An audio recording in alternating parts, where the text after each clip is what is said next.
रोज़ सुबह ड्यूटी पर जाना और रोज़ शाम लौटकर रूम पर आना, ये रूटीन बन गया था रवि के लिए।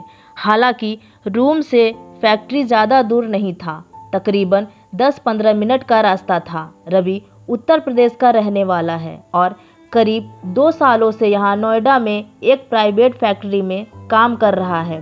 रोज़ सुबह ड्यूटी पर जाना और शाम को लौटकर कमरे पर आना ऐसे ही चल रहा था।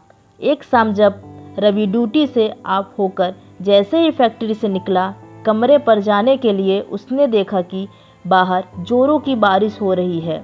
10-15 मिनट इंतज़ार करने के बावजूद भी जब बारिश नहीं रुकी तो रवि दौड़ता हुआ कमरे पर जाने लगा। तभी उसकी नज़र सड़क के किनारे एक छोटी सी पान की दुकान पर पड़ी। दुकान बंद हो चुकी थी और उसी दुकान से चिपक कर एक बूढ़ी औरत बारिश से बचने के लिए खड़ी थी।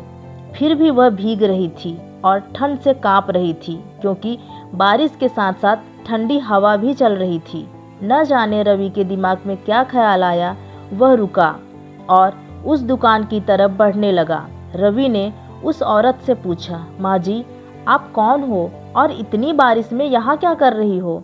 उस बूढ़ी औरत ने कहा, बेटा, मेरा बेटा और मेरी बहू यहीं रहते हैं, इसी शहर में। शादी के बाद से जब से बहू को लेकर यहाँ आया है, तब से न ही गांव में हमसे मिलने आया और न ही कोई खबर दी। इकलौता बेटा है मेरा। वो दिल कर रहा था उसे देखने को, इसलिए मैं खुद को रोक नहीं पाई और उससे मिलने चली आई। जब उसकी शादी नहीं हुई थी तब मैं अपने बेटे के साथ एक बार पहले भी यहाँ आई थी।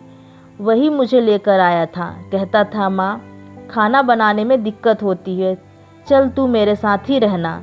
फ़ोन भी की थी मैंने उसको कि बेटा मैं आ रही हूँ तुम्हारे पास। जब मैं वहाँ पहुँची जहाँ वह रहता है तो देखा कमरे में ताला लगा हुआ है।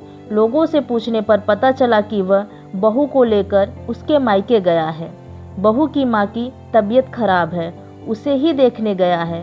और बेटा, जब अपना बेटा ही अपने कमरे में ताला लगाकर चला गया है तो फिर मैं अनजान लोग क्या पनाह देंगे मुझे?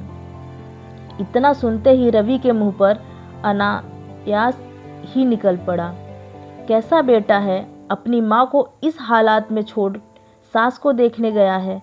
फिर रवि उसी बूढ़ी औरत से बोला, माँ जी, पास में ही मेरा कमरा है, चलिए आप वहीं रह लेंगी जब तक आपके बेटे और बहू नहीं आ जाते। दोस्तों, कहानी पसंद आई हो तो लाइक करें, कमेंट करें, अपने दोस्तों से शेयर करना ना भूलें। ऐसी ही रोज़ाना कहानियों के लिए चैनल को सब्सक्राइब करें। धन्यवाद।